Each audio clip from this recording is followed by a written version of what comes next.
You've downloaded Procreate, you've opened your iPad, and immediately got hit with 40 buttons and a mild panic attack.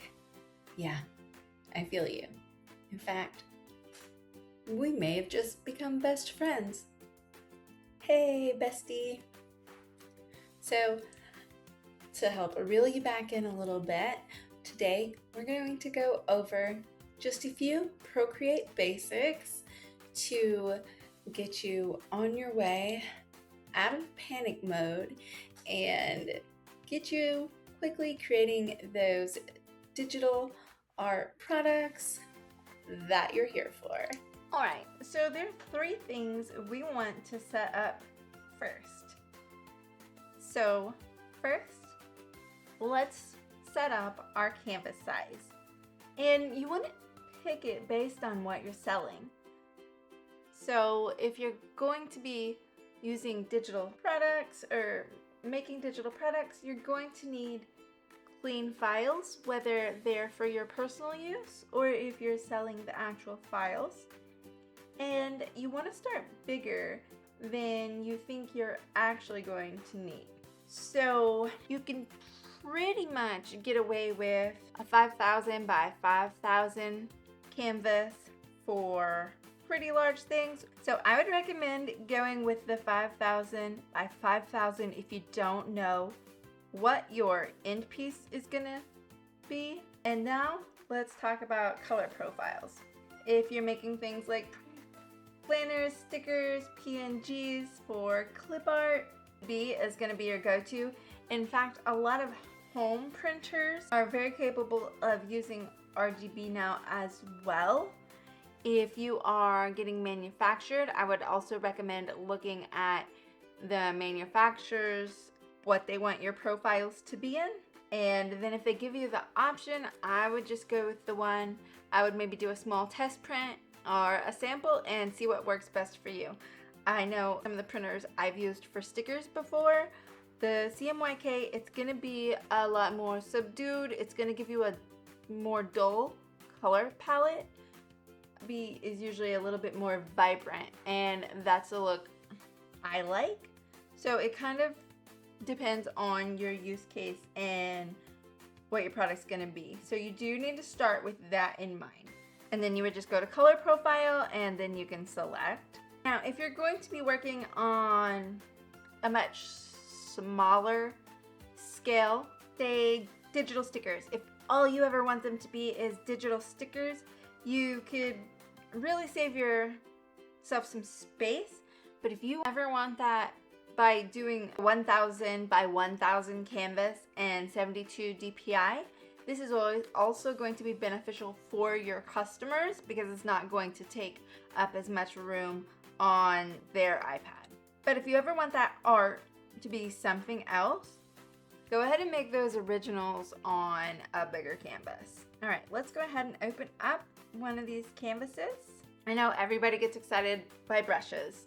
I am 100% that girl. I love me some brushes. I have to behave.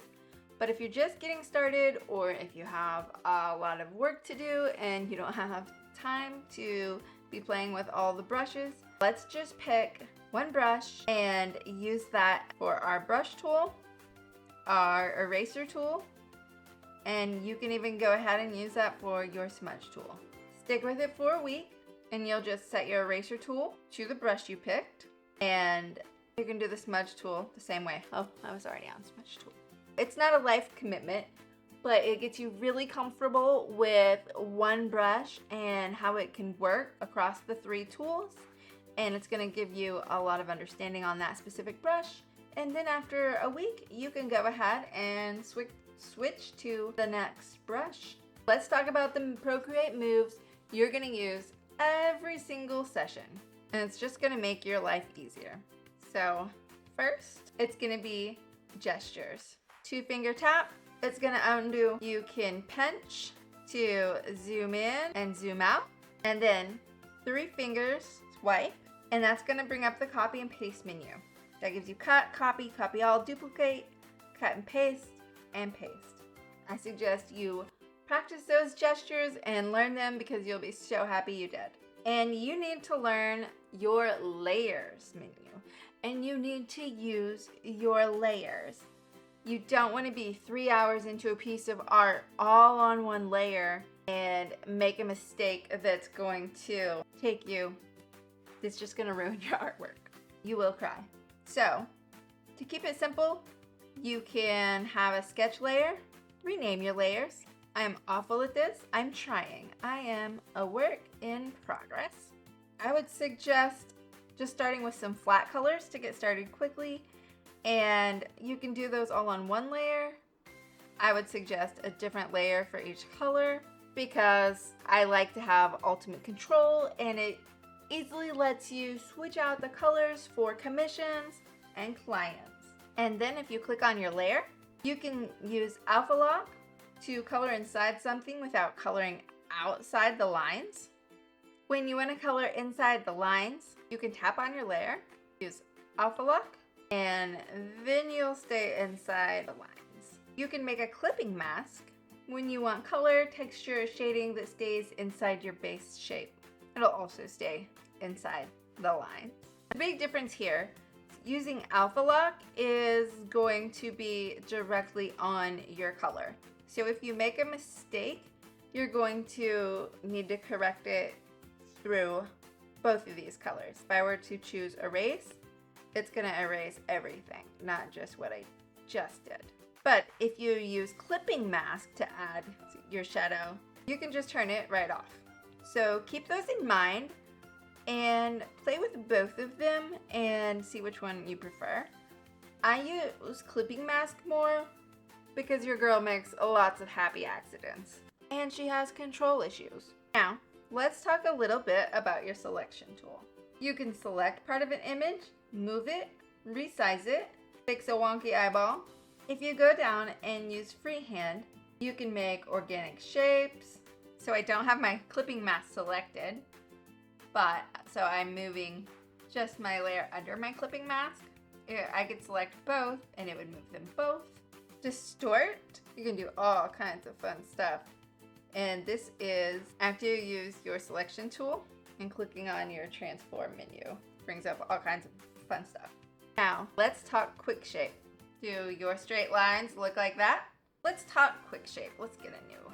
If your straight lines are wobbly, you can get to the end of your line, press hold, basically do a long hold on your screen with your Apple Pencil, and it will turn your wonky line into a perfectly straight line.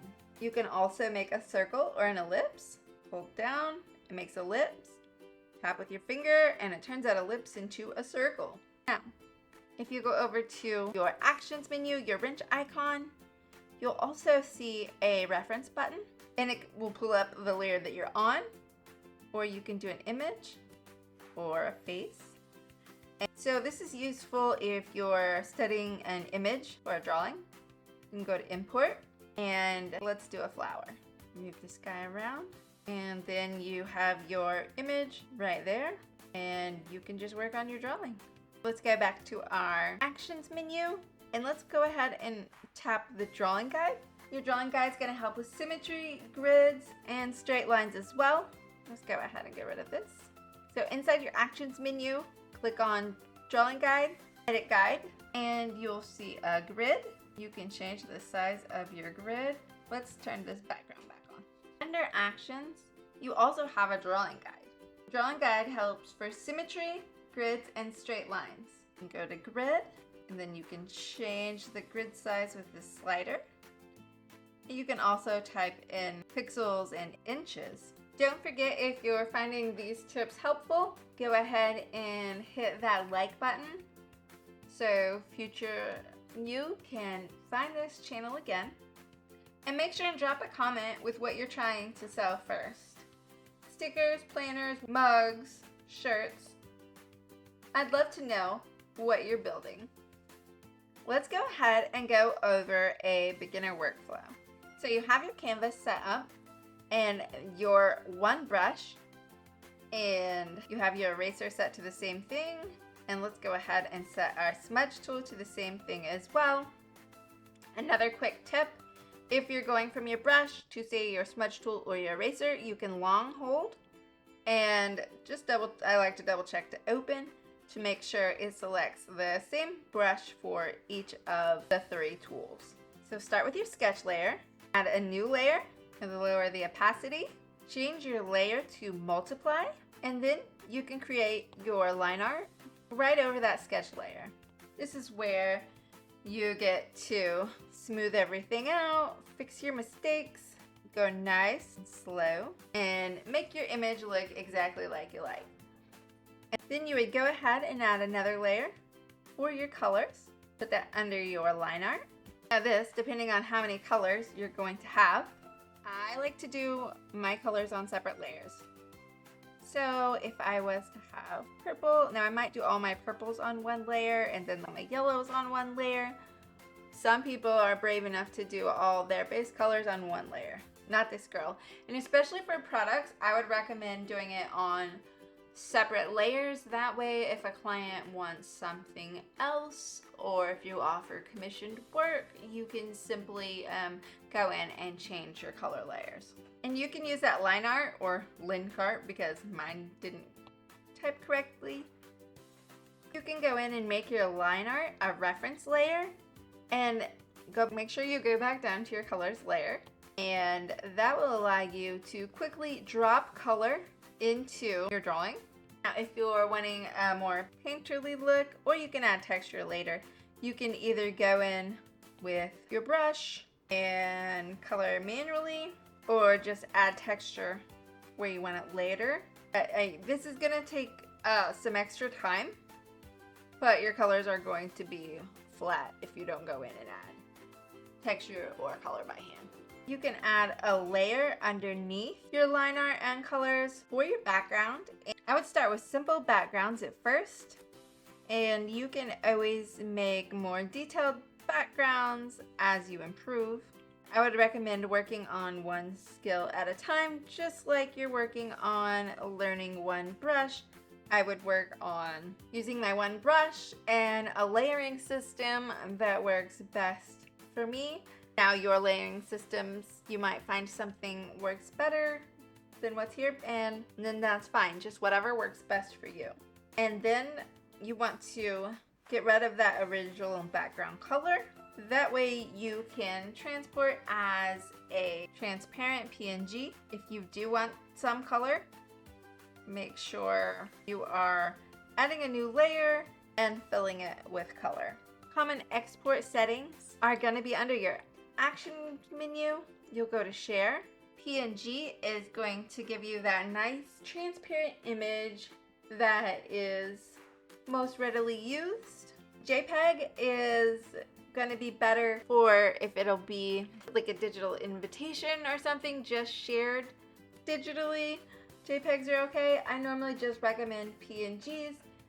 If you're gonna do some further editing in Photoshop, you can transport or export as a PSD. And if you're going to be mainly printing your artwork, you could always do a PDF. How would we turn this into sellable art? This is, of course, I just made this on here. There was no plan. I'm just being completely random. But here's the thing, your art doesn't need to be overly complicated. You don't have to draw in super realistic styles or have a million details unless that's the type of art you create and enjoy creating, then that's fine. But people aren't buying art because it's complicated. They're buying it because it meets a human need. It grabs them in their feels. It's, you know, art's like a song. You play songs you like because they mean something to you. It makes you feel seen or heard, or it talks about something you're passionate about, or it just gives you that warm fuzzy feeling or a laugh. That's why people buy art, because it feels good. I mean, just like the iconic smiley face. Obviously, this isn't the exact iconic smiley face, but everyone knows that piece of art. Everyone knows that art. So don't be overly complicated. Just master a few basic tools and get started. And you can start designing stickers, you can start designing wall art, clip art, PNGs to go on t-shirts. It doesn't have to be the most complicated thing ever.